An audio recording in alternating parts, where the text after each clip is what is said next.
आपल्या परिसरातील ताजी अपडेट पाहिजे आहे ना, तर मग आजच C24 या आपल्या यूट्यूब चॅनलला लाईक करा, शेअर करा, सबस्क्राईब करा आणि बेल आयकॉनवरती क्लिक करायला तर अजिबात विसरू नका।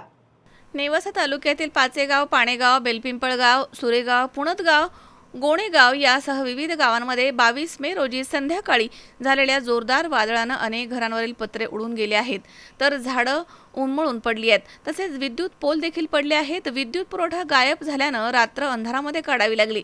या दरम्यान विविध गावांमध्ये पावसाच्या हलक्या सरी देखील पडल्यात, त्यामुळे गृह उपयोगी वस्तूंसह धान्याचं मोठं नुकसान झालंय।